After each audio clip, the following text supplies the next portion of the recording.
Space ज्यादा। हमारे पास एक थ्योरी होती है जिसको हम बोलते हैं kinetic theory of gases. Okay ji. ये आपको 11th में फिजिक्स में भी है और केमिस्ट्री में भी है।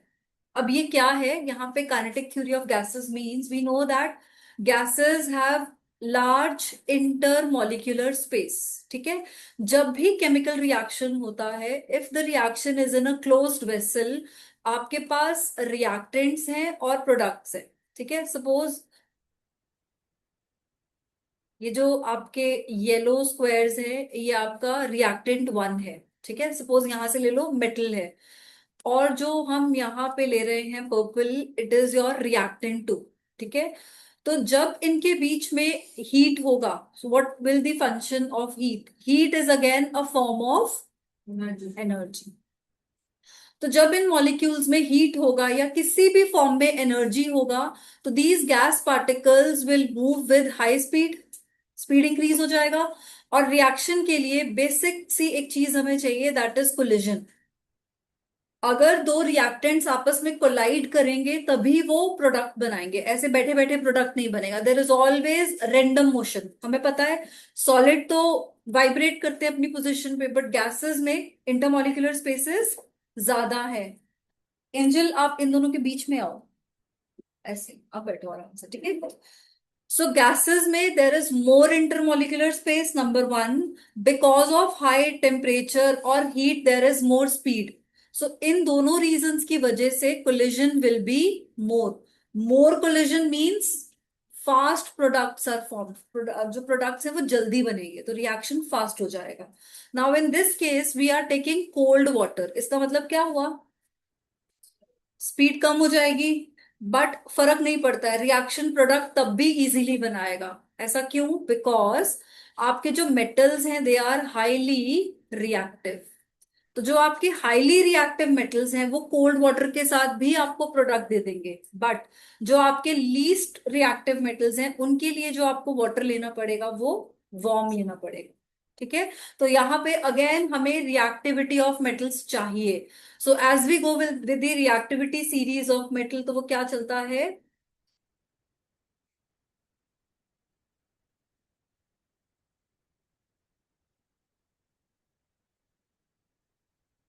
ये आपकी सीरीज है, राइट?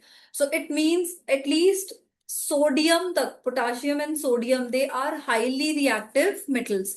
तो इनको अगर आप कोल्ड वाटर के साथ भी रिएक्ट कराओगे, they will give you the desired product. But अगर आप आयरन या जिंक लेते हो, वो कोल्ड वाटर के साथ इजीली रिएक्ट नहीं करेंगे। For that you need hot और वार्म वाटर। समझ में आ रहा है? वाटर कब कोल्ड लेना है, कब वार्म लेना है, दैट डिपेंड्स अपॉन आपके पास मेटल कौन सा है।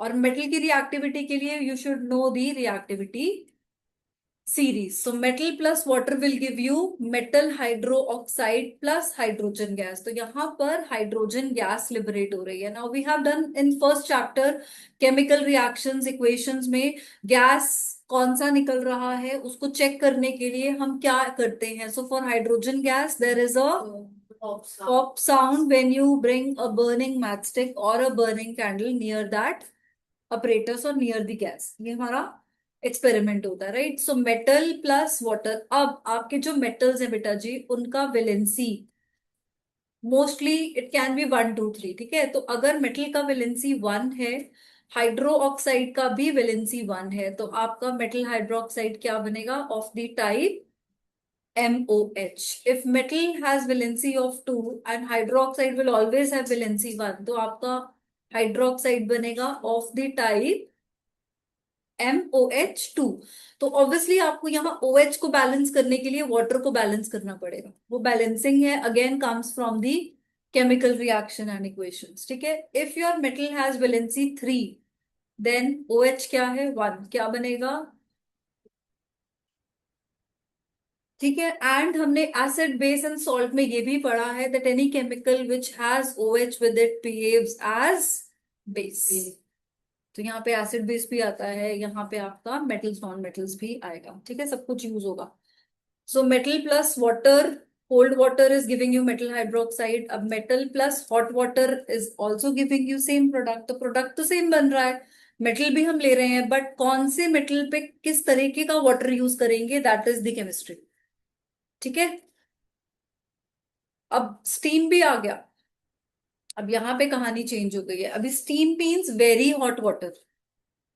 स्टीम सोचो ना, मतलब पानी बिल्कुल एकदम हाईएस्ट टेम्परेचर, बॉइलिंग पॉइंट से भी हाई हो जाता है, वहां पे मेटल ऑक्साइड बनेगा, हाइड्रो ऑक्साइड नहीं बनेगा, because hydro oxide is of the form MOH। But आप जब बहुत ज्यादा हाई टेम्परेचर ले रहे हो तो ये H भी निकल जाएगा with this H and it will form hydrogen gas. ठीक है, तो आपके पास सिर्फ मेटल ऑक्साइड बनेगा। इट मींस अगर हम मेटल को वाटर के साथ रिएक्ट कर रहे हैं, we will get two type of products, metal hydro oxide and metal oxide. अभी कब क्या मिलेगा दैट डिपेंड्स आपका वाटर का कंडीशन क्या है। तो आप हम अगर इस चीज को नहीं समझेंगे तो we will end up with a trouble कि यार कभी तो वाटर डालते हो तो ऑक्साइड लिख देते हैं, कभी वाटर डालते हो तो हाइड्रोक्साइड लिख देते हैं, क्या प्रॉब्लम है, उसको समझना है हमने, वो आपका बेसिक केमिस्ट्री आएगा। ठीक है, now so most metal oxides are insoluble in water, but some of them dissolve in water to form alkali। Now again coming back to acid base and salt, वहां पे हमने बेस के definition में ये पढ़ा था, the difference between base and alkali. क्या difference था? वो बेस जो वाटर में डिसॉल्व हो जाता है इज कॉल्ड, और जो बेस वाटर में डिसॉल्व नहीं होता है दैट इज अ बेस। तो वही तो यहाँ लिखा है, most metal oxides are insoluble in water, because they are insoluble in water they are called base, and when they solubilize in water they are alkali. ये क्लियर है point हमें? Now, sodium and potassium oxide dissolves in water to produce alkali as follow। अब आपके पास है potassium oxide, water, and it is giving you potassium hydroxide। Balancing आप कर लेंगे। इसमें गैस नहीं होगी। इसमें गैस रिलीज नहीं होगी।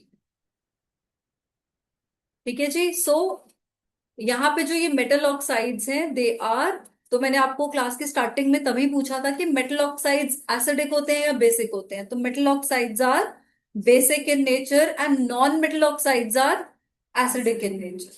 ठीक है, so acid plus base will give you salt and water, this is called neutralisation reaction, ये हमें आता है। So acids are metal oxide, उसमें आपने एसिड, अब यहाँ लिखने में गड़बड़ है बस, मेटल ऑक्साइड्स आर बेस। तो ये देखो यहाँ पे इन्होंने यहाँ पे आपको लिखकर छोड़ दिया, metal oxide plus acid is giving you salt and water, it means that metal oxides are behaving as base. तो अगर आपको क्वेश्चन आ जाए कि how can you show that metal oxides are basic, कैसे शो करोगे? तो आप बोलोगे मेटल ऑक्साइड को अगर एसिड के साथ रिएक्ट करें तो वो हमें सॉल्ट एंड वाटर दे रहे हैं, it means metal oxides are basic in nature. Clear है यहां तक? Now metal oxides are basic in nature, exceptions are there, aluminium and zinc. जो एल्यूमिनियम ऑक्साइड है Al2O3, aluminium has a valency of 3, oxygen has a valency,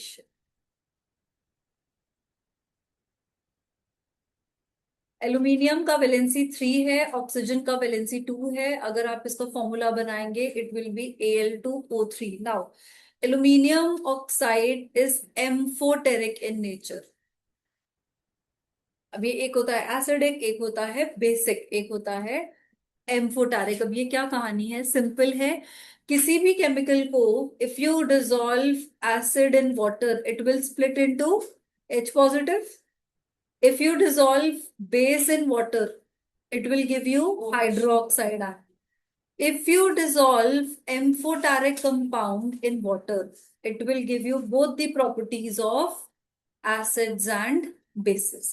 तो amphoteric compounds वो होते हैं जो एसिडिक प्रॉपर्टी भी शो करेंगे और बेसिक प्रॉपर्टी भी शो करेंगे। आपने ये वर्ड सुना है कभी, metalloids? We have metals, we have non metals, और उनके बीच में आते हैं मेटलॉइड्स।